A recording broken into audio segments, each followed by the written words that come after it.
সালমানের ID ban. গতকালকেও দুইজন একসাথে ম্যাচ খেলছি, কত কথা কইলাম, আর আজকেই শুনি ওর আইডি ব্যান হয়ে গেছে।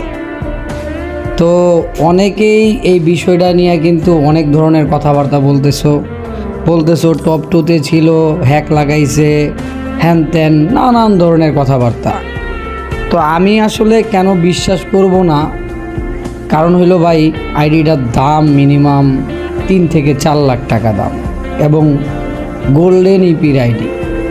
কোনো পাগলও এই আইডির মধ্যে হ্যাক ইউজ করবে না। এখন সালমান এটা কি আসলে সত্য কি মিথ্যা কি ও ভালো জানে, ও কি করছে আইডির মধ্যে। বাট আমি যতটুকু রিয়েলাইজ করি যে কোনো সুস্থ মানুষ এটার ভিতরে হ্যাক নিবে না। ভাই আমি এই আইডির কথা বাদ দেই, তোমার নিজেরও তো একটা আইডি আছে।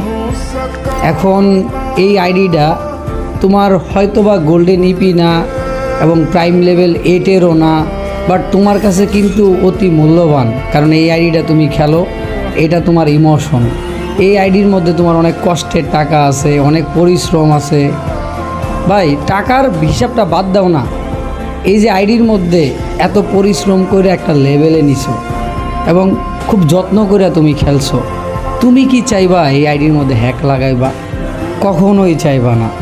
সো একজন মানুষকে ব্লেম দেওয়ার আগে নিজে চিন্তা করো যে আসলে এটা কি পসিবল কি না। যাই হোক, অন্যের ব্যাপারে আসলে আমরা মাথা না ঘামাইলেও চলে।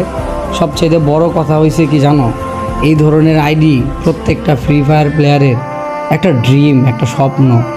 আর একটা স্বপ্ন যখন নষ্ট হয়ে যায়, একটা ড্রিম, একটা চাওয়া পাওয়ার আইডি যখন নষ্ট হয়ে যায়, একজন ফ্রি ফায়ার প্লেয়ার হিসেবে খুবই কষ্ট লাগে। ঠিক আমার এখন কষ্ট লাগতেছে।